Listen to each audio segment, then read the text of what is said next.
Hello ನಮಸ್ತೆ, welcome back to our YouTube channel. So ಇವತ್ತಿನ vlog ಬಂದು ವರಮಹಾಲಕ್ಷ್ಮಿ ಹಬ್ಬ ವ್ರತಕ್ಕೆ ಪ್ರಿಪರೇಷನ್ ಮಾಡಿ ವರಮಹಾಲಕ್ಷ್ಮಿ ಹಬ್ಬನ ನಾವು ಯಾವ ರೀತಿಯಾಗಿ ಮಾಡಿದ್ವಿ ಎಲ್ಲವನ್ನ ಇವತ್ತಿನ ಈ ವಿಡಿಯೋದಲ್ಲಿ ನಿಮ್ಮ ಜೊತೆ ಶೇರ್ ಮಾಡೋಣ ಅಂತ ಹೇಳಿ.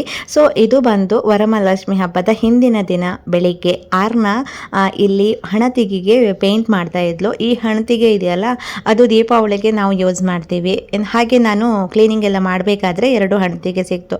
ಇವಾಗಲೂ ಕೂಡ ಪೇಂಟಿಂಗ್ ಮಾಡ್ತೀನಿ ಅಂತ ಹೇಳಿ ಪೇಂಟಿಂಗ್ ಮಾಡ್ತಾ ಇದ್ಲು ನೋಡಿ.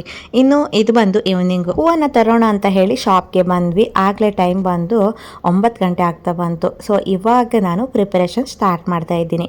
ಚಿಕ್ಕ ಚಿಕ್ಕ ಕ್ಲಿಪ್ಪನ್ನು ಇದರಲ್ಲಿ ಆ್ಯಡ್ ಮಾಡಿದ್ದೀನಿ, ನೋಡ್ಬೋದು ಇಲ್ಲಿ. ಇವಿಷ್ಟು ನಾನು ಪ್ರಿಪ್ರೇಷನ್ಗೆಲ್ಲ ಬೇಕಾಗತ್ತೆ ಅಂತ ಹೇಳಿ ರೆಡಿ ಮಾಡ್ಕೊಂಡಿರೋದು. ಇನ್ನು ಹೂ ಬಂದು ಹಸ್ಬೆಂಡು ದೂರದ ಒಂದು ಮಾರ್ಕೆಟಲ್ಲಿ ತೆಗೆದುಕೊಂಡು ಬಂದಿದ್ರು. ಸೊ ಸ್ವಲ್ಪ ಬಿಡಿ ಹೋಗು ಒಂದೇ ಒಂದು ಹಾರ ತೆಗೆದುಕೊಂಡು ಬಂದಿದ್ರು. ಸೊ ಹಾಗಾಗಿ ಇವಾಗ ಹಾರ ಕೂಡ ಮಾಡಬೇಕು. ಮಕ್ಕಳು ಒಂದು ಕಡೆ ಹೋಮ್ವರ್ಕ್ ಮಾಡ್ತಾ ಇದ್ರು, ಈ ಕಡೆ ನಾನು ಹಾರ ಮಾಡ್ಕೋತಾ ಇದ್ದೀನಿ. ಮೊದಲೇ ನಮ್ಮ ದೇವಸ್ಥಾನದ ಗುಡಿ ತುಂಬಾ ದೊಡ್ಡದಾಗಿತ್ತಲ್ವ, ಅದಕ್ಕೆಲ್ಲ ಹೂವಿನ ಅಲಂಕಾರ ಮಾಡಬೇಕು ಅಂತ ತುಂಬ ಆಸೆ ಇಟ್ಕೊಂಡಿದ್ದೆ. ಸೊ ಹಾಗಾಗಿ ನಾನಿಲ್ಲಿ ಒಂದು ಎಲ್ಲ ಹೂವನ್ನು ಸೇರಿಸಿ ಒಂದೇ ಮಾಲೆಯನ್ನಾಗಿ ಮಾಡಿ ಡೆಕೋರೇಷನ್ ಮಾಡಲಿಕ್ಕೆ ರೆಡಿ ಮಾಡ್ಕೋತಾ ಇದ್ದೀನಿ. ಇನ್ನು ಕರೆಕ್ಟು ನನಗೆ 1 ಅವರ್ ಬೇಕಾಯಿತು ಮಾಲೆ ಎಲ್ಲ ಮಾಡಲಿಕ್ಕೆ. ಅದ್ರ ಜೊತೆ ಆರ್ನ ಕೂಡ ನಾನು ಮಾಡ್ತೀನಿ ಕೊಡು ಅಂತ ಹೇಳಿ ಎಳೆಯೋದು, ಅವಳು ಕೂಡ ಮಾಡೋದು. ಪ್ರತಿ ವರ್ಷ ನಾನು ಸ್ವಲ್ಪ ಪ್ರಿಪರೇಷನ್ ಮಾಡಿನೇ ಮಲಗ್ತಾ ಇದ್ದೆ. ಇನ್ನು ಬೆಳಿಗ್ಗೆ ಹೂವನ್ನು ಏರಿಸೋದು, ಜೊತೆಗೆ ಕಳಸ ಪ್ರತಿಷ್ಠಾಪನೆ ಮಾಡೋದು, ಅದೆಲ್ಲ ನಾನು ಬೆಳಿಗ್ಗೆ ಸ್ನಾನ ಮಾಡಿನೇ ಮಾಡೋದು. ಹಿಂದಿನ ದಿನ ನೈಟ್ ನಾನು ಸಾರಿನೆಲ್ಲ ಫೋಲ್ಡ್ ಮಾಡಿ ಕಳಸಕ್ಕೆ ಉಡಿಸ್ಬಿಟ್ಟು ಇನ್ನು ನೀರನ್ನು ತುಂಬಿಸೋದು ಬೆಳಿಗ್ಗೆ, ಹೂವನ್ನು ಏರಿಸೋದು ಬೆಳಿಗ್ಗೆ, ಬಾಳೆ ದಿಂಬನ್ನು ಕಟ್ಟೋದು ಕೂಡ ಬೆಳಿಗ್ಗೆ, ರಂಗೋಲಿ ಇಡೋದು ಕೂಡ ಬೆಳಿಗ್ಗೆ, ಇವೆಲ್ಲವನ್ನ ಬೆಳಿಗ್ಗೆ ಮಾಡಬೇಕು. ಸೊ ಇನ್ನು ಇವಿಷ್ಟು ಮುಗಿಸೋದ್ರೊಳಗೆ ಟೈಮ್ ಬಂದು 1 ಗಂಟೆ ಆಗಿತ್ತು. 1 ಗಂಟೆ ತನಕ ಮಕ್ಕಳು ಕೂಡ ಮಲಗಿಲ್ಲ ಗೊತ್ತಾ, ಅವರಿಗೂ ಕೂಡ ಫುಲ್ ಹ್ಯಾಪಿ. ಇನ್ನು ಸೂಜಿಗೆ ನೂಲು ಹಾಕೋದಿದೆಯಲ್ಲ, ತುಂಬಾನೇ ಕಷ್ಟ ಆಯ್ತಾ, ಅದನ್ನು ಹಾಕೋಕೆ ನನಗೆ ತುಂಬ ಟೈಮ್ ಹಿಡಿದಿರೋದು. ಆದರೂ ಕೂಡ ಈ ವರಮಹಾಲಕ್ಷ್ಮಿ ಹಬ್ಬ ಹೆಣ್ಣು ಮಕ್ಕಳಿಗೆ ಯಾವ ರೀತಿ ಅಂತ ಹೇಳಿದರೆ, ಹಿಂದಿನ ದಿನಾನೇ ನಿದ್ರೆ ಬರೋದಿಲ್ಲ ಅಲ್ವಾ. ಇಡೀ ದಿನ ರಾತ್ರಿ ನಿದ್ದೆ ಬಿಟ್ಟು ಡೆಕೋರೇಷನ್ ಮಾಡೋದು, ಪೂಜೆಗೆಲ್ಲ ರೆಡಿ ಮಾಡ್ಕೊಳ್ಳೋದು ಎಲ್ಲ ಮಾಡ್ತೀವಿ ಪ್ರತಿ ವರ್ಷ. ಹಾಗೆ ನನ್ನದು ಈ ವರ್ಷ 10ನೇ ವರ್ಷ ಅಂತ ಹೇಳ್ಬೋದು. ನಾನು ಮದುವೆಗೆ ಮುಂಚೆ ನಾನು ಊರಲ್ಲಿ ಒಮ್ಮೆ ಮಾಡಿದ್ದೆ, ಅದನ್ನು ಹೊರತುಪಡಿಸಿ ಮದುವೆ ಆದಮೇಲೆ ನಂದು 10ನೇ ವರ್ಷದ ಪೂಜೆ ಇವತ್ತು. ಸೊ ಹಾಗೆ ಬೆಳಗಿನಿಂದ ಏನೂ ಮಾಡ್ಕೊಂಡಿರಲಿಲ್ಲ, ಯಾಕಂದರೆ ಅದ್ವಿನ್ಗೆ ಸ್ವಲ್ಪ ಆರಾಮಿರಲಿಲ್ಲ. ಅವನನ್ನು ನೋಡ್ಕೊಳ್ಳೋದು, ಅವನು 2-3 ದಿನದಿಂದ ಸ್ಕೂಲ್ಗೂ ಕೂಡ ಹೋಗಿರಲಿಲ್ಲ, ಸ್ವಲ್ಪ ಕಿವಿಯಲ್ಲಿ ಏನು ಎದ್ದಿರೋದು ಅದರಿಂದ. ಹಾಗೆ ಅವನಿಗೆ ನಾಳೆ ಕೂಡ ಸ್ಕೂಲ್ಗೆ ಹೋಗೋದು ಬೇಡ, ಲಕ್ಷ್ಮೀ ಪೂಜೆ ಇದೆ, ಜೊತೆಗೆ ನೀನು ಕೂಡ ಆರಾಮಾಗ್ತಿದ್ಯಾ ಅಂತ ಹೇಳಿದ್ದೀನಿ. ಆದರೆ 6ನ ಡೈಲಿ ಹೋಗ್ತಾ ಇದ್ಲು. ಅವಳ ಸ್ಕೂಲಲ್ಲಿ ಸೆಲೆಬ್ರೇಷನ್ ಎಲ್ಲ ಇರ್ತಾನೆ ಇರುತ್ತೆ. ಇನ್ನು ವರಮಹಾಲಕ್ಷ್ಮಿ ಹಬ್ಬದ ದಿನ ಕೂಡ ಅವಳಿಗೆ ರಾಖಿ ಸೆಲೆಬ್ರೇಷನ್ ಇತ್ತು. ಈ ಚಿಕ್ಕ ಮಕ್ಕಳಿಗೆ ಆವಾಗವಾಗ ಸೆಲೆಬ್ರೇಷನ್ ಏನಾದರೂ ಇದ್ದಾಗ ಕಳಿಸ್ಬೇಕಾಗತ್ತೆ, ಅವರು ಕೂಡ ತುಂಬ ಹ್ಯಾಪಿಯಾಗಿರೋದು ಅದೇ ಟೈಮಲ್ಲಿ ಅಲ್ವಾ. ಸೊ ಹಾಗಾಗಿ ಇನ್ನು ನಾನು ರಾತ್ರಿ ಆಗ್ತಾ ಬಂತು, ಟೈಮ್ ಬಂದು 12 ಗಂಟೆ. ಸೊ ಇವಾಗ ನಾನು ಸಾರಿನೆಲ್ಲ ಫೋಲ್ಡ್ ಮಾಡಿ ಇವಾಗ ಯಾವ ರೀತಿಯಾಗಿ ಉಡಿಸ್ತೀನಿ ಅಂತ ಹೇಳಿ ನಿಮ್ಮ ಜೊತೆ ಶೇರ್ ಮಾಡಲಿಕ್ಕೆ. ಎಲ್ಲರೂ ಕೂಡ ವರಮಹಾಲಕ್ಷ್ಮಿ ಹಬ್ಬನ ಮಾಡಿರ್ತೀರ, ಇನ್ಯಾಕೆ ಅಲ್ವಾ. ಹಾಗಾಗಿ ಚಿಕ್ಕ ಚಿಕ್ಕ ಕ್ಲಿಪ್ಪನ್ನು ಅದ್ವಿನ್ ತೆಗೆದಿದ್ದ. ಸೊ ಇದರಲ್ಲಿ ಆ್ಯಡ್ ಮಾಡಿದ್ದೀನಿ ಅಷ್ಟೇ. ಇನ್ನು ಈ ಸಾರಿ ಅಂತೂ ತುಂಬಾ ಹೆಲ್ಪ್ ಮಾಡಿತ್ತು ಅಂತ ಹೇಳ್ಬೋದು. ತುಂಬಾ ಸಾಫ್ಟ್ ಆಗಿತ್ತು, ತುಂಬ ಚೆನ್ನಾಗಿ ನೆರಿಗೆ ಬರ್ತಾಯಿತ್ತು. ಅದೊಂದು ನನಗೆ ಈಸಿ ಅಂತ ಹೇಳ್ಬೋದು. ಗೊತ್ತಿರಲಿಲ್ಲ, ಯಾಕಂದರೆ ನಾನು ಆ ದಿನ ತೆಗೆದುಕೊಂಡ ಮೇಲೆ ಈ ಕ್ಷಣದಲ್ಲೇ ಅದನ್ನು ಓಪನ್ ಮಾಡ್ತಾ ಇರೋದು. ಸೊ ತುಂಬ ಚೆನ್ನಾಗಿ ನೀಟಾಗಿ ಬಂದಿತ್ತು ಕೂಡ. ಇನ್ನು ಸಾರಿನೆಲ್ಲ ಫೋಲ್ಡ್ ಮಾಡಿ ಒಂದು ಸೈಡಲ್ಲಿ ಇಟ್ಟು ಇವಾಗ ನಾನು ಒಂದು ಕೊಡಪಾನನ್ನು ಯೂಸ್ ಮಾಡ್ತೀನಿ. ಇದನ್ನು ನಾನು ಆವಾಗಲೇ ತೆಗೆದುಕೊಂಡಿರೋದು, ಹಾಗಾಗಿ ಮತ್ತೆ ಚೇಂಜ್ ಮಾಡಲಿಕ್ಕೆ ಹೋಗಿಲ್ಲ. ಕೆಳಗಡೆ ಕೊಡಪಾನ, ಮೇಲ್ಗಡೆ ಕಳಸಕ್ಕೆ ನೀರನ್ನು ಹಾಕೋದು ಬೆಳಿಗ್ಗೆ. ಇನ್ನು ಕಳಸಕ್ಕೆ ನಾನು ಈ ರೀತಿಯಾಗಿ ಸಾರಿನ ಉಡಿಸಿದ್ದೆ, ಸೊಂಟದ ಪಟ್ಟಿಯನ್ನು ಹಾಕಿ. ಇನ್ನು ಕಳಸ ಕೂರಿಸಿದ ಮೇಲೆ ಇದಕ್ಕೆ ಒಂದು ಲುಕ್ ಬರುತ್ತೆ. ಸೊ ಸಾರಿ ಇಲ್ಲಿ ನೋಡ್ಬೋದು ಯಾವ ರೀತಿ ಬಂದಿದೆ ಅಂತ ಹೇಳಿ, ತುಂಬ ಚೆನ್ನಾಗಿ ಬಂದಿದೆ. ಈ ವರ್ಷ ನಾನು ದೇವಸ್ಥಾನದ ಗುಡಿಯ ಒಳಗಡೆ ಇಟ್ಟಿದ್ದೆ. ಲಾಸ್ಟ್ ಇಯರ್ ನಾನು ಸ್ವಲ್ಪ ಹೊರಗಡೆ ಇಟ್ಟಿದ್ದೆ. ಲಾಸ್ಟ್ ಇಯರ್ ಕೂಡ ತುಂಬ ಚೆನ್ನಾಗಿ ಬಂದಿತ್ತು, ಆದರೆ ಈ ವರ್ಷ ತುಂಬ ಚೆನ್ನಾಗಿ ಬಂದಿತ್ತು. ಜಾಸ್ತಿ ಏನು ಕಷ್ಟಪಡಲಿಕ್ಕೂ ಹೋಗಲಿಲ್ಲ, ಆದರೂ ಕೂಡ ತುಂಬ ಚೆನ್ನಾಗಿ ಬಂದಿತ್ತು. ಆಗಲೇ ಟೈಮ್ ಬಂದು 12:30 ಆಗಿತ್ತು. ಇನ್ನೂ ಸ್ವಲ್ಪ ಕ್ಲೀನಿಂಗ್ ಎಲ್ಲ ಮಾಡಿಬಿಟ್ಟು ಮಲಗಿದರೆ ಚೆನ್ನಾಗಿರುತ್ತೆ ಅಂತ ಹೇಳಿ ಕ್ಲೀನಿಂಗ್ ಎಲ್ಲ ಮಾಡ್ತಾ ಇದ್ದೀನಿ. ಹಾಗೆ ಈ ಪ್ಲಾಸ್ಟಿಕ್ ಹೂವನ್ನು ಆಲ್ರೆಡಿ ನಾನು ಮೊದಲೆಲ್ಲ ಹಾಕ್ತಾ ಇದ್ದೆ. ಈ ವರ್ಷ ಬೇಡ, ಒರಿಜಿನಲ್ ಹೂವೇ ತುಂಬ ಇದೆ ಅಂತ ಹೇಳಿ ಪ್ಲಾಸ್ಟಿಕ್ ಹೂವನ್ನು ಜಸ್ಟ್ ಇಟ್ಟು ನೋಡಿದೆ, ಬೇಡ ಅಂತ ಹೇಳಿ ಮತ್ತೆ ತೆಗೆದುಬಿಟ್ಟೆ. ಜೊತೆಗೆ ಇವಾಗ ಕ್ಲೀನಿಂಗ್ ಎಲ್ಲ ಮಾಡಿ ಮಲಗಿದರೆ ಬೆಳಿಗ್ಗೆ ಒರೆಸೋದು ಒಂದು ಬಾಕಿ ಇದ್ದರೆ ಈಸಿ ಆಗಿಬಿಡುತ್ತೆ ಅಂತ ಹೇಳಿ ಇವಾಗ ಹೂವನ್ನೆಲ್ಲ ಕಟ್ಟಿದ್ನಲ್ವ ಅದನ್ನೆಲ್ಲ ಕ್ಲೀನ್ ಮಾಡ್ತಾ ಇದ್ದೆ. ಇನ್ನು ಕಳಸದ ಕಾಯಿಗೆ ಅರಿಶಿಣವನ್ನು ಹೂಡಿ ಕುಂಕುಮದಿಂದ ಈ ರೀತಿ ಸ್ವಸ್ತಿಕ್ ಚಿಹ್ನೆಯನ್ನು ಹಾಕಿ ಇಡೋಣ ಅಂತ ಹೇಳಿ ರಾತ್ರಿನೇ ಈ ರೀತಿ ಮಾಡಿ ಇಟ್ಟಿದ್ರೆ ಬೆಳಿಗ್ಗೆ ಅದು ಒಣಗೋಗುತ್ತೆ, ನಂತರ ಇಡಲಿಕ್ಕೆ ಈಸಿ ಆಗುತ್ತೆ ಅಂತ ಹೇಳಿ. ಜೊತೆಗೆ ಮುಖವಾಡಕ್ಕೂ ಕೂಡ ಸ್ವಲ್ಪ ಸ್ಟಿಕ್ಕರನ್ನೆಲ್ಲ ಹೆಚ್ಚಿ ರೆಡಿ ಮಾಡಿಕೊಂಡೆ. ರಾತ್ರಿ 1 ಗಂಟೆ ತನಕ ಇಷ್ಟೆಲ್ಲ ಪ್ರಿಪ್ರೇಷನ್ ಮಾಡಿ ಮಲಗಿದ್ದಾದಮೇಲೆ 2:30ಗೆ ಮತ್ತೆ ಅಲ್ರಾಮನ್ನು ಇಟ್ಟಿದ್ದೀನಿ. 2:30ಗೆ ಎದ್ದು ಸ್ನಾನ ಮಾಡಿ ಉಳಿದಿರೋದನ್ನು ಮಾಡೋಣ ಅಂತ ಹೇಳಿ.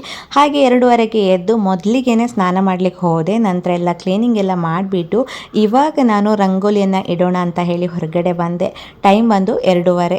ಅಂದರೆ ಸ್ನಾನ ಎಲ್ಲ ಮಾಡಿ ಕ್ಲೀನಿಂಗ್ ಎಲ್ಲ ಮಾಡಿ ಬರೋದ್ರೊಳಗೆ 3 ಗಂಟೆ ಆಗಿತ್ತು. ಸೊ ಹಾಗೆ ಮೊದಲಿಗೆ ಹೊಸ್ತಿಲನ್ನು ಕ್ಲೀನ್ ಮಾಡಿಕೊಂಡು ರಂಗೋಲಿಯನ್ನೆಲ್ಲ ಇಡೋಣ ಅಂತ ಹೇಳಿ ಬಂದೆ. ಆಲ್ರೆಡಿ ನಾನು ಈ ಹೊಸ್ತಿಲನ್ನು ಯಾವ ರೀತಿಯಾಗಿ ರೆಡಿ ಮಾಡಿರೋದಂತ ಹೇಳಿ ಶೇರ್ ಮಾಡಿದ್ದೀನಿ. ಇನ್ನು ಯಾರಲ್ಲಿ ನೋಡಿಲ್ಲ ನೋಡಿ. ಹಾಗೆ ಇವಾಗ ನಾನು ರಂಗೋಲಿಯನ್ನೆಲ್ಲ ಹಾಕ್ಕೊಳ್ತೀನಿ. ಹಾಗೆ ಈ ಸಾರಿ ಟೈಮಿಂಗ್ಸ್ ಬಂದು 6:30 ಮೇಲ್ಗಡೆನೇ ಪೂಜೆ ಮಾಡಬೇಕಾಗಿ ಇತ್ತು. ಲಾಸ್ಟ್ ಇಯರ್ ನಾನು 4:30ಗೆ ಪೂಜೆ ಮಾಡಿದ್ದೆ. ಲಾಸ್ಟ್ ಇಯರ್ ಆ ರೀತಿ ಇತ್ತು. ಈ ಸಾರಿ 6:30 ಇತ್ತು. ಬೆಳಿಗ್ಗೆ ಎಷ್ಟೇ ಬೇಗ ಎದ್ದರೂ ಕೂಡ 6:30 ತನಕ ಬರೀ ಪ್ರಿಪ್ರೇಷನ್ ಆಯಿತು. ನೈವೇದ್ಯಕ್ಕೆ ಮಾಡು, ಡೆಕೋರೇಷನ್ ಮಾಡು ಅಂತ ಹೇಳಿ. ನೋಡ್ಬೋದು ಇಲ್ಲಿ 3 ಗಂಟೆ ರಾತ್ರಿ ಈ ರೀತಿ ಕಾಣಿಸ್ತಾ ಇದೆ. ಇನ್ನು ಲಾಸ್ಟ್ ಇಯರ್ ನಾನು ಏನು ಮಾಡಿದ್ದೆ ಅಂತ ಹೇಳಿದರೆ ರಂಗೋಲಿಯನ್ನು ರಾತ್ರಿಗೆ ಇಟ್ಟು ಮಲಗಿದ್ದೆ. ರಾತ್ರಿಗೆ ಇಟ್ಟು ಬೆಳಿಗ್ಗೆ ಸೀದಾ ಪೂಜೆಗೆಲ್ಲ ರೆಡಿ ಮಾಡ್ಕೊಳ್ಳಿಕ್ಕಾಗತ್ತೆ ಅಂತ ಹೇಳಿ, ಯಾಕಂದರೆ 4:15ಗೆ ಟೈಮಿಂಗ್ಸ್ ಇತ್ತಲ್ವಾ. ಸೊ ಹಾಗಾಗಿ ರಾತ್ರಿಯೇ ರಂಗೋಲಿ ಎಲ್ಲ ಇಟ್ಟು ಕಳಸ ಪ್ರತಿಷ್ಠಾಪನೆ ಮತ್ತು ನೈವೇದ್ಯ ಮಾಡೋದು ಮಾತ್ರ ಬಾಕಿ ಇಟ್ಕೊಂಡಿದ್ದೆ. ಬಟ್ ಈ ಸಾರಿ 6:30 ತನಕ ಟೈಮ್ ಇದೆ. ಮತ್ತು ರಂಗೋಲಿಯನ್ನೆಲ್ಲ ಸ್ನಾನ ಮಾಡಿ ಬೆಳಿಗ್ಗೆನೇ ಇಟ್ಟರೆ ಒಳ್ಳೆಯದು ಅಂತ ಹೇಳ್ತಾರೆ. ಸೊ ಹಾಗಾಗಿ ಈ ಸಾರಿ ಬೆಳಿಗ್ಗೆ ಬೇಗ ಸ್ನಾನ ಮಾಡಿ ರಂಗೋಲಿಯನ್ನೆಲ್ಲ ಇಡ್ತಾ ಇದ್ದೇನೆ. ಆದರೆ ರಂಗೋಲಿ ಎಲ್ಲ ಅಷ್ಟೊಂದೇನು ಚೆನ್ನಾಗಿ ಬರೋದಿಲ್ಲ ನನಗೆ ತಕ್ಕ ಮಟ್ಟಿಗೆ ಯಾವ ರೀತಿ ಬರುತ್ತೆ ಅದನ್ನು ಇಡ್ತಾ ಇದ್ದೇನೆ. ಇನ್ನು ಸೇಫ್ಟಿ ಡೋರ್ ಎಲ್ಲ ಮಾಡಿರೋದ್ರಿಂದ ತೋರಣ ಮಾಡಲಿಕ್ಕೆ ಇಲ್ಲಿ ಜಾಗ ಕಡಿಮೆ ಇತ್ತು. ಸೊ ಹಾಗಾಗಿ ಡಬಲ್ ಗಮ್ ಟೇಪನ್ನು ಹಚ್ಚಿ ನಾನಿಲ್ಲಿ ಈ ರೀತಿ ಹೂವಿನ ಡೆಕೋರೇಷನ್ ಮಾಡಿಕೊಂಡೆ. ಜೊತೆಗೆ ಈ ರೀತಿ ರಂಗೋಲಿಯನ್ನು ಹಾಕಿ ಮಾಡಿದ್ದಾಯಿತು. ಸೊ ಹಾಗೆ ಇವಾಗ ಕಳಸ ಪ್ರತಿಷ್ಠಾಪನೆ ಮಾಡೋಕ್ಕಿಂತ ಮುಂಚೆ ಹೂವನ್ನೆಲ್ಲ ಏರಿಸಬೇಕು. ನಾನು ದೊಡ್ಡದಾಗಿ ಒಂದೇ ಮಾಲೆಯನ್ನು ಮಾಡಿರೋದು. ಜಾಸ್ತಿ ಹೂವನ್ನು ಆ ಕಡೆ ಈ ಕಡೆ ಅದೆಲ್ಲ ಹಾಕಿದರೆ ತುಂಬ ಮೆಸಿ ಕಾಣಿಸುತ್ತೆ. ಸೊ ಹಾಗಾಗಿ ಒಂದೇ ಮಾಲೆಯನ್ನು ಮಾಡಿ ಈ ರೀತಿ ಹಾಕಲಿಕ್ಕೆಲ್ಲ ಹೊಕ್ಕಿದೆ ಅಲ್ಲಿ, ಚೆನ್ನಾಗಿ ನೀಟಾಗಿ ಹಾಕ್ಬೋದು. ಸೊ ಹಾಗಾಗಿ ನೀಟಾಗಿ ಹಾಕಿದ್ದೆ. ಇನ್ನು ರಾತ್ರಿ ಹಸ್ಬೆಂಡ್ ಅಂತೂ ಬೆಳಿಗ್ಗೆನೇ ಹೇಳೋದು, ಅವರು ಬಂದು ನೋಡಿದಾಗ ತುಂಬ ಚೆನ್ನಾಗಿತ್ತು ಅಂತ ಹೇಳಿದರು. ಸೊ ಅಷ್ಟೇ ಸಾಕಲ್ವಾ, ಕಾಂಪ್ಲಿಮೆಂಟ್ ಅಂತ ಹೇಳ್ತಾರೆ. ತುಂಬ ಚೆನ್ನಾಗಿ ಡೆಕೋರ್ ಮಾಡಿದ್ದೆ ಅಂತ ನನಗೆ ಅನಿಸಿತ್ತು. ನಿಮ್ಗೆ ಹೇಗೆ ಅನಿಸಿತ್ತು ಅಂತ ಹೇಳಿ ಕಮೆಂಟ್ ಬಾಕ್ಸಲ್ಲಿ ತಿಳಿಸಿ. ಇನ್ನು ಬಾಳೆದಿಂಡು ಹಾಗೇ ದೊಡ್ಡ ಬಾಳೆದಿಂಡು ತಂದಿದ್ರು. ಸೊ ಹೇಗೆಲ್ಲ ಮಾಡಿ ಅದನ್ನು ಕಟ್ಟಿ ಪ್ರಿಪೇರ್ ಮಾಡಿದೆ. ಫೈನಲ್ ಲುಕ್ಕು ಹೂವನ್ನೆಲ್ಲ ಏರಿಸಿ ಬಾಳೆದಿಂಡೆಲ್ಲ ಕಟ್ಟಿದ್ದಾದಮೇಲೆ ಈ ರೀತಿ ಕಾಣಿಸ್ತಾ ಇತ್ತು. ಆಗಲೇ ಟೈಮ್ ಬಂದು 4 ಗಂಟೆ ರಾತ್ರಿ ಆಗೋಯಿತು. ಇನ್ನು ಹಸ್ಬೆಂಡ್ ಎದ್ಮೇಲೆ ಮೇಲ್ಗಡೆ ಸ್ವಲ್ಪ ಹೂವನ್ನು ಹಾಕ್ಲಿಕ್ಕೆ ಹೇಳಿದರು. ಸೊ ಇವಾಗ ಅದನ್ನು ಕೂಡ ಹಾಕ್ತಾ ಇದ್ದೀನಿ. ಸೊ ಅದನ್ನು ಹಾಕಿದ ಮೇಲೆ ಲುಕ್ಕು ತುಂಬ ಚೆನ್ನಾಗಿ ಬಂತು ನೋಡಿ. ಸೊ ಇಷ್ಟು ನಾನು ಡೆಕೋರೇಷನ್ಗೆ ರೆಡಿ ಮಾಡ್ಕೊಂಡಿರೋದು. ಇನ್ನು ಹಸ್ಬೆಂಡ್ ಎದ್ಮೇಲೆ ಅವರ ದಿನನಿತ್ಯದ ವ್ಯಾಯಾಮ ಅದೆಲ್ಲ ಸ್ಟಾರ್ಟ್ ಮಾಡ್ತಾರೆ. ನಾನು ಈ ಕಡೆ ಕಳಶ ಪ್ರತಿಷ್ಠಾಪನೆ ಕೂಡ ಮಾಡಿದ್ದೆ. ನೋಡ್ಬೋದು ಇಲ್ಲಿ ಕಳಶ ಪ್ರತಿಷ್ಠಾಪನೆ ಮಾಡಿ ಮುಖವಾಡ ಎಲ್ಲ ಹಾಕಿದ ಮೇಲೆ ದೇವಿ ಯಾವ ರೀತಿಯಾಗಿ ಕಾಣಿಸ್ತಾ ಇದೆ ಅಂತ ಹೇಳಿ ತುಂಬ ಚೆನ್ನಾಗಿ ನೀಟಾಗಿ ಪ್ರಿಪ್ರೇಷನ್ ಮಾಡಿದ್ದೆ ಈ ಸಾರಿ. ಇನ್ನು ಅದನ್ನು ವಾಪಸ್ ತೆಗೆಯುವಾಗಲೂ ಕೂಡ ಅಷ್ಟೇ, ಕೇವಲ ನನಗೆ ಒಂದು 10-15 ನಿಮಿಷದಲ್ಲಿ ಕ್ಲೀನಾಗಿ ತೆಗೆದಿದ್ದೀನಿ. ಯಾವುದೇ ಮೆಸ್ಸಿ ಅನಿಸ್ಲಿಲ್ಲ. ಇಲ್ಲಾಂದರೆ ಕುಂಕುಮ ಅಲ್ಲಿ ಹಾಕು, ಅಕ್ಷತೆ ಕಾಳು ಹಾಕು, ಮತ್ತೇನಾದರೂ ನಾವು ಕಟ್ಟುವಾಗ ಕಗ್ಗಂಟೆಂತ ಹಾಕಿದರೆ ಅದನ್ನು ಕೂಡ ಬಿಡಿಸೋದು ಎಲ್ಲ ಕಷ್ಟ ಆಗ್ತಿತ್ತು. ಈ ಸಾರಿ ಹಾಗಾಗಿಲ್ಲ, ತುಂಬ ನೀಟಾಗಿ ಬಂದಿತ್ತು. ಸೊ ಹೀಗೆ ರಂಗೋಲಿ ಇಟ್ಟು ಎಲ್ಲವನ್ನು ರೆಡಿ ಮಾಡಿದ್ದಾದಮೇಲೆ ಇನ್ನು ಪೂಜೆ ಮಾಡಬೇಕು. ಆಗಲೇ ಟೈಮ್ 6:30 ಆಗ್ತಾ ಬಂತು. ಇನ್ನು ಹಸ್ಬೆಂಡ್ ಸ್ನಾನ ಮಾಡಿ ಪೂಜೆ ಮಾಡಲಿಕ್ಕೆ ರೆಡಿ ಮಾಡಿಕೊಂಡ್ರು. ಜಾಸ್ತಿ ಏನು ನಾನು ವಿಡಿಯೋ ಮಾಡ್ಕೊಂಡಿರಲಿಲ್ಲ, ಎಷ್ಟೊಂದು ಮಾಡಿದೆ ಅಷ್ಟನ್ನು ಶೇರ್ ಮಾಡಿದ್ದೀನಿ. ಜೊತೆಗೆ ನಾನಿಲ್ಲಿ ಒಂದು ಕಡೆ ಹಸ್ಬೆಂಡ್ಗೆ ಸಲಾಡ್ಗೆಲ್ಲ ರೆಡಿ ಮಾಡಿಕೊಂಡು ಇನ್ನೊಂದು ಕಡೆ ನಾನು ನೈವೇದ್ಯಕ್ಕೆ ಲಡ್ಡು ಮಾಡ್ತಾ ಇದ್ದೇನೆ. ನಾನು ನೈವೇದ್ಯಕ್ಕೆ ಬೆಳಿಗ್ಗೆ ಲಡ್ಡು ಮಾತ್ರ ಮಾಡಿರೋದು. ಇನ್ನು ಸಾಯಂಕಾಲಕ್ಕೆ ಕುಂಕುಮಕ್ಕೆಲ್ಲ ಬರ್ತಾರಲ್ವ, ಅವಾಗ ಅವ್ರಿಗೆ ಏನಾದರೂ ಮಾಡೋಣ ಅಂತ ಹೇಳಿ. ಹಾಗೆ ನನ್ನ ಹತ್ರ ಒಂದು ಹೊಸ ಸಾರಿ ಇತ್ತು, ಕಾಂಬಿನೇಷನ್ ಚೆನ್ನಾಗಿತ್ತು, ಕಲರ್ ಕಾಂಬಿನೇಷನ್. ಅದನ್ನು ಬೆಳಿಗ್ಗೆ ಪೂಜೆಗೆ ಉಟ್ಕೊಳ್ಳೋಣ ಅಂತ ಹೇಳಿ ಉಟ್ಕೊಂಡಿದ್ದೀನಿ. ಹೇಗಿದೆ ಅಂತ ಹೇಳಿ, ತುಂಬ ಚೆನ್ನಾಗಿತ್ತು. ಬ್ಲೌಸನ್ನು ನಾನು ರೆಡಿಮೇಡ್ ತೆಗೆದುಕೊಂಡಿರೋದು. ಸಿಂಪಲ್ ಆಗಿ ಇದೊಂದು ಕಾಟನ್ ಸಾರಿ ಅಂತ ಹೇಳ್ಬೋದು. ಯಾಕಂದರೆ ಬೆಳಿಗ್ಗೆ ಪೂಜೆಗೆ ಟ್ರೆಡಿಷ್ನಲ್ ಆಗಿ ಪೂಜೆ ಮಾಡಿದಾಗ ಖುಷಿ ಅನಿಸುತ್ತೆ. ಯಾಕಂದರೆ ಯಾವಾಗಲೂ ಪೂಜೆ ಮಾಡಬೇಕಾದ್ರೆ ಸಾರಿ ಉಡೋದಿಲ್ಲ, ಹಬ್ಬದ ದಿನ ಎಲ್ಲ ಉಡ್ತೀವಲ್ಲ. ಸೊ ಹಾಗಾಗಿ ಮೊದಲಿಗೆ ಹೊಸಲು ಪೂಜೆ ಮಾಡೋಣ ಅಂತ ಹೇಳಿ ಆಗಲೇ ಹಸ್ಬೆಂಡ್ ಕೂಡ ಒಳಗಡೆ ರೆಡಿ ಆಗ್ತಾ ಇದ್ರು. ನಮ್ಮನೆಯಲ್ಲಿ ಬೆಳಗಿನ ಪೂಜೆ ಹಸ್ಬೆಂಡ್ ಮಾಡ್ತಾರೆ, ಸಾಯಂಕಾಲ ನಾನು ಮಾಡ್ತೀನಿ. ಇವತ್ತು ಕೂಡ ಹಾಗೆ ಬೆಳಿಗ್ಗೆ ಅವರೇ ಮಾಡಿರೋದು. ಸಾಯಂಕಾಲ ಕುಂಕುಮಕ್ಕೆಲ್ಲ ಬರ್ತಾರಲ್ವ, ಸಾಯಂಕಾಲ ನಾನು ಪೂಜೆ ಮಾಡಿಬಿಟ್ಟು ಕುಂಕುಮಕ್ಕೆಲ್ಲ ಕರೆದಿದ್ದೆ. ಸೊ ಹಾಗೆ ಇವತ್ತು ವಿಶೇಷ ದಿನ ಆಗಿರೋದ್ರಿಂದ ಪೂಜೆಗೆ ಸ್ವಲ್ಪ ಟೈಮ್ ಹಿಡಿಯುತ್ತೆ. ಪ್ರತಿ ವರ್ಷ ನಾನು ವರಮಹಾಲಕ್ಷ್ಮಿ ಹಬ್ಬಕ್ಕೆ ಕುಂಕುಮಾರ್ಚನೆ ಮಾಡ್ತೀವಿ. ಇಬ್ಬರು ಒಟ್ಟಿಗೆ ಸೇರಿ ಮಂತ್ರ ಎಲ್ಲ ಹೇಳಿಬಿಟ್ಟು ಕುಂಕುಮಾರ್ಚನೆ ಮಾಡಿ ಆ ಕುಂಕುಮವನ್ನು ಇಡೀ ವರ್ಷ ನಾವು ಯೂಸ್ ಮಾಡ್ತೀವಿ. ಇನ್ನು ನಾವೆಲ್ಲ ರೆಡಿ ಆಗೋದ್ರೊಳಗೆ ಮಕ್ಕಳು ಕೂಡ ಆ ಕಡೆ ರೆಡಿ ಆಗ್ತಾ ಇದ್ರು. ಅವರು ಕೂಡ ಬೆಳಿಗ್ಗೆ ಬೇಗ ಎದ್ದು ಸ್ನಾನ ಮಾಡಿ ಪೂಜೆ ಎಲ್ಲ ಮಾಡಿದ್ದಾದ್ಮೇಲೆ ಅವ್ರನ್ನ ಕೂಡ ಸ್ಕೂಲ್ಗೆ ಹೋಗಬೇಕು. 9 ಗಂಟೆ ಒಳಗಡೆ ಎಲ್ಲವನ್ನ ರೆಡಿ ಮಾಡಬೇಕು. ಹಾಗೆ ಇವತ್ತು ವರಮಹಾಲಕ್ಷ್ಮಿ ಹಬ್ಬಕ್ಕೆ ವ್ರತ ಮಾಡ್ತೀವಿ. ಸೊ ಇನ್ನು ಪೂಜೆ ಟೈಮ್ ಕೂಡ ಆಗ್ತಾ ಬಂತು. 6:30 ಇವಾಗ 6:30ಗೆ ಮೇಯ್ನ್ ಆಗಿ ಇವಾಗ ಪೂಜೆ ಮಾಡ್ತಾ ಇದ್ವಿ. ಜಾಸ್ತಿ ಏನು ನಾನು ನಿಮ್ಮ ಜೊತೆ ಶೇರ್ ಮಾಡಲಿಕ್ಕೆ ವಿಡಿಯೋ ಮಾಡ್ಕೊಳ್ಳಿಕ್ಕೆ ಆಗಲಿಲ್ಲ. ಯಾಕಂದರೆ ಇಬ್ಬರು ಸೇರಿ ಪೂಜೆ ಮಾಡ್ತಾ ಇರೋದ್ರಿಂದ ಮಕ್ಕಳು ಕೂಡ ರೆಡಿಯಾಗಿ ಬರೋದ್ರೊಳಗೇನೆ ಟೈಮ್ ಆಯಿತು.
ಇದಾಗಿತ್ತು ನನ್ನ ಬೆಳಗಿನ ಪೂಜಾ. ಇವಾಗ ಸಾಯಂಕಾಲದ ಪೂಜೆಗೆ ನಾನಿಲ್ಲಿ ಪೂಜೆನೆಲ್ಲ ಮಾಡಿಬಿಟ್ಟು ಹಳದಿ ಕುಂಕುಮಕ್ಕೆ ಒಂದು 9 ಜನರ ಮುತ್ತೈದೆಯರನ್ನು ಇನ್ವೈಟ್ ಮಾಡಿದ್ದೆ. ಎಲ್ಲರೂ ಕೂಡ ಬಂದಿದ್ದರು. ಸೊ ಅವ್ರ ಜೊತೆ ಟೈಮ್ ಸ್ಪೆಂಡ್ ಮಾಡಿಕೊಂಡು ಪೂಜೆ ಎಲ್ಲ ಮಾಡಿಬಿಟ್ಟು ಇವತ್ತಿನ ಪೂಜೆನ ಮುಗಿಸಿದ್ದಾಯಿತು. ತುಂಬಾ ಖುಷಿಯಾಗಿತ್ತು ಈ ವರ್ಷದ ವರಮಹಾಲಕ್ಷ್ಮಿ ಹಬ್ಬ. ಪ್ರತಿ ವರ್ಷ ಕೂಡ ಖುಷಿಯಾಗಿರುತ್ತೆ, ಬಟ್ ಈ ವರ್ಷ ನನಗೆ ಜಾಸ್ತಿಯಾಗಿ ಖುಷಿಯಾಗಿದ್ದು ಯಾಕಂತ ಹೇಳಿದರೆ ತುಂಬಾ ನಾನು ಅಷ್ಟೊತ್ತೇನು ಎಕ್ಸ್ಪೆಕ್ಟ್ ಮಾಡಿರಲಿಲ್ಲ ಇಷ್ಟು ಗ್ರ್ಯಾಂಡಾಗಿ ಬರುತ್ತೆ ಅಂತ ಹೇಳಿ. ಯಾಕಂದರೆ ನಿನ್ನೆ ರೆಡಿ ಮಾಡ್ತಿರುವಾಗಲೇ ಅಂದ್ಕೊಂಡೆ ಹೇಗಾಗತ್ತೆ ಅಂತ ಹೇಳಿ. ಯಾಕಂದರೆ ಅದ್ವಿನ್ಗೂ ಕೂಡ ಒಂದು 2-3 ದಿನದಿಂದ ಹಲ್ಲು ನೋವಿನಿಂದ ತುಂಬಾ ಒದ್ದಾಡ್ತಾ ಇದ್ದ, ಸ್ಕೂಲ್ಗೂ ಕೂಡ ಹೋಗಲಿಲ್ಲ. ಅದರಿಂದ ಕಿವಿಗೂ ಕೂಡ ಇನ್ಸ್ಪೆಕ್ಷನ್ ಆಗಿತ್ತು. ಸೊ ಹಾಗಾಗಿ ಅವನನ್ನು ನೋಡ್ಕೊಳ್ಳೋದು, ರಾತ್ರಿ ನಿದ್ದೆ ಕೂಡ ಇರಲಿಲ್ಲ. ಮತ್ತು ಇದಕ್ಕೆಲ್ಲ ನಿದ್ರೆ ಬಿಟ್ಟು ಮಾಡಬೇಕಲ್ವ. ಸೊ ಹಾಗಾಗಿ ಹೇಗಾಗುತ್ತೋ ಅಂತ ಅಂದ್ಕೊಂಡೆ, ಬಟ್ ಅಂದ್ಕೊಂಡಿದ್ದಕ್ಕಿಂತನೂ ತುಂಬ ಚೆನ್ನಾಗಿ ಆಯಿತು. ಇನ್ನು ಸಾಯಂಕಾಲಕ್ಕೆ ಎಲ್ಲರೂ ಬರ್ತಾರಲ್ವ, ಅವರಿಗೆ ಪ್ರಸಾದ ಮಾಡಲಿಕ್ಕೆ ನಾನಿಲ್ಲಿ ನೈವೇದ್ಯ ಇಟ್ಟು ಅವರಿಗೆಲ್ಲ ಕೊಡೋಣ ಅಂತ ಹೇಳಿ ಉಸುಳಿ ಮಾಡ್ತಾ ಇದ್ದೆ. ಕಡಲೆಕಾಯಿ ಉಸುಳಿ. ಬೆಳಿಗ್ಗೆ ನಾನು ಕಪ್ಪು ಕಡಲೆಕಾಯನ್ನು ನೀರಲ್ಲಿ ನೆನೆಸಿದ್ದೆ. ಸೊ ಇವಾಗ ಮಸಾಲವನ್ನು ರೆಡಿ ಮಾಡಿಕೊಂಡು ಕಡಲೆಕಾಯನ್ನು ತುಂಬ ಚೆನ್ನಾಗಿ ಬೇಯಿಸ್ಬಿಟ್ಟು ಇವಾಗ ಇದಕ್ಕೆ ಹಾಕಿ ಮಿಕ್ಸ್ ಮಾಡೋದು. ನಿಮ್ಮ ಜೊತೆ ರೆಸಿಪಿನ ಶಾರ್ಟ್ ವಿಡಿಯೋದಲ್ಲಿ ಶೇರ್ ಮಾಡ್ತೀನಿ. ಯಾಕಂದರೆ ಮಾತಾಡ್ತಾ ಹೋದೆ, ಬಟ್ ಟೈಮ್ ಆಗೋಯಿತು. ಸೊ ಹಾಗೆ ಏನಾಯಿತು ಅಂತ ಹೇಳಿದರೆ, ಇದನ್ನು ಶೇರ್ ಮಾಡಲಿಕ್ಕೆ ರೀಸನ್ ಏನು ಗೊತ್ತಾ, ತುಂಬಾ ಟೇಸ್ಟಿಯಾಗಿ ಬಂದಿತ್ತು. ನಾನು ಎಕ್ಸ್ಪೆಕ್ಟೇ ಮಾಡಿರಲಿಲ್ಲ. ತುಂಬ ತುಂಬ ಚೆನ್ನಾಗಿ, ಯಾಕಂದರೆ ನಾನು ಕೂಡ ಉಪವಾಸ ಆಗಿದ್ದೆ ಅಲ್ವಾ. ಸೊ ಟೇಸ್ಟ್ ಹೇಗಿತ್ತು, ಖಾರ ಹೇಗೆ ಗೊತ್ತಾಗುತ್ತೆ, ಉಪ್ಪು ಹೇಗೆ ಗೊತ್ತಾಗುತ್ತಲ್ಲ ಗೊತ್ತಾಗೋದಿಲ್ಲ, ಬಟ್ ಅದು ತುಂಬ ಟೇಸ್ಟಾಗಿಯೇ ಬಂದಿತ್ತು. ಸೊ ಎಲ್ಲರೂ ಕೂಡ ಚೆನ್ನಾಗಿತ್ತು ಅಂತ ಹೇಳಿದರು.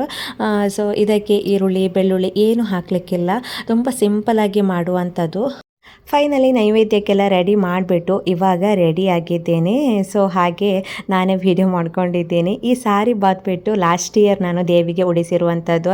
ಇವತ್ತಿನ ತನಕ ನಾನು ಅದನ್ನು ಯೂಸೇ ಮಾಡಿರಲಿಲ್ಲ. ಸೊ ಇವತ್ತು ಯೂಸ್ ಮಾಡಿಲ್ವಲ್ಲ ಅಂತ ಹೇಳಿ ಇವಾಗ ಹಾಕ್ಕೊಂಡು ನೋಡ್ತಾ ಇದ್ದೀನಿ. ಇನ್ನು ಬಂದವರಿಗೆಲ್ಲ ಬಾದಾಮ್ ಮಿಲ್ಕ್ ಮಾಡೋಣ ಅಂತ ಹೇಳಿ ಪ್ಲ್ಯಾನ್ ಮಾಡಿಕೊಂಡೆ. ಬಂದವರಿಗೆ ಹಾಲನ್ನು ಕೊಟ್ಟರೆ ಒಳ್ಳೆಯದು ಅಂತ ಇತ್ತು. ಸೊ ಹಾಗಾಗಿ ಹಾಲಿಗೆ ಬಾದಾಮ್ ಮಿಲ್ಕನ್ನು ಮಾಡಿಬಿಟ್ಟು ಅವರಿಗೆ ಕೊಟ್ಟಿದ್ದಾರೆ. ಇನ್ನೂ ಚೆನ್ನಾಗಿರುತ್ತೆ ಅಂತ ಹೇಳಿ ಇವಾಗ ನಾನು 1.5 ಲೀಟ್ರ್ ಹಾಲಾಗೋಷ್ಟು ಕಾಯಿಸ್ಬಿಟ್ಟು ಅದಕ್ಕೆ ಬಾದಾಮ್ ಪೌಡರ್, ಮಿಕ್ಸ್ ಬಾದಾಮ್ ಪೌಡರ್ ಸಿಗುತ್ತಲ್ವ, ಅದನ್ನು ಹಾಕಿ ಸಕ್ಕರೆನ ಹಾಕಿ ಕುದಿಸ್ತಾ ಇದ್ದೆ. ಬಂದಾಗ ಹಾಗೆ ಬಿಸಿ ಬಿಸಿಯಾಗಿ ಕೊಟ್ಟಾಗ ತುಂಬ ಚೆನ್ನಾಗಿರುತ್ತೆ ಅಂತ ಹೇಳಿ ಇನ್ನು ಮುತ್ತೈದೆಯರನ್ನು 5:15ಗೆ ಇನ್ವೈಟ್ ಮಾಡಿದ್ದೀನಿ. ಎಲ್ಲರೂ ಬರೋ ಟೈಮ್ ಆಗ್ತಾ ಬಂತು. ಅದಕ್ಕೂ ಮೊದಲು ನಾನು ಒಂದು ಲಾಂಗ್ ಪೂಜೆ ಮಾಡೋಣ ಅಂತ ಹೇಳಿ ರೆಡಿ ಮಾಡ್ಕೊಳ್ತಾ ಇದ್ದೆ. ಈ ರೀತಿಯೆಲ್ಲ ಫಂಕ್ಷನ್ ಇದ್ದಾಗ ಮಕ್ಕಳಿಗೂ ಕೂಡ ತುಂಬಾ ಇಷ್ಟ. ಆರ್ನ ಕೂಡ ನಾನು ಪೂಜೆ ಮಾಡ್ತೀನಿ ಅಂತ ಹೇಳಿದ್ಲು. ತುಳಸಿಗೆ ಅವಳು ಪೂಜೆ ಮಾಡಿದ್ಲು. ಇನ್ನು ಒಳಗಡೆ ಬಂದು ನಾನು ಪೂಜೆ ಮಾಡ್ತಾ ಇದ್ದೀನಿ. ಸೊ ಫೈನಲಿ ಸಾಯಂಕಾಲದ ಪೂಜೆ ಕೂಡ ಶುರುವಾಯಿತು. ಇನ್ನು ಸಾಯಂಕಾಲದ ಪೂಜೆ ಎಲ್ಲ ಆದಮೇಲೆ ಹಳದಿ ಕುಂಕುಮಕ್ಕೂ ಕೂಡ ಎಲ್ಲರೂ ಬಂದರು. ಅವ್ರ ಜೊತೆ ಎಲ್ಲ ಟೈಮ್ ಸ್ಪೆಂಡ್ ಮಾಡಿಬಿಟ್ಟು ಇವತ್ತಿನ ವರಮಹಾಲಕ್ಷ್ಮಿ ಹಬ್ಬ ಕೂಡ ಮುಗಿಯಿತು. ಈ ವರ್ಷದ ಹಬ್ಬ ಪ್ರಿಪರೇಷನ್ ಎಲ್ಲವನ್ನ ಈ ಒಂದೇ ವಿಡಿಯೋದಲ್ಲಿ ಶೇರ್ ಮಾಡಿದ್ದೇನೆ. ಹಾಗೆ ಲಾಸ್ಟ್ ಇಯರ್ ಪ್ರಿಪರೇಷನ್ ಮತ್ತು ಪೂಜೆನ ಸಪ್ರೇಟಾಗಿ ಲಾಸ್ಟ್ ವಿಡಿಯೋದಲ್ಲಿ ಶೇರ್ ಮಾಡಿದ್ದೀನಿ. ಇನ್ನು ಯಾರೆಲ್ಲ ನೋಡಿಲ್ಲ ನೋಡಿ. ಸೊ ಇವತ್ತಿನ ಈ ವಿಡಿಯೋನ ಇಲ್ಲಿಗೆ ಎಂಡ್ ಮಾಡ್ತಾ ಮುಂದಿನ ವಿಡಿಯೋದಲ್ಲಿ ಮತ್ತೆ ಸಿಗೋಣ. Bye bye. Thanks for watching.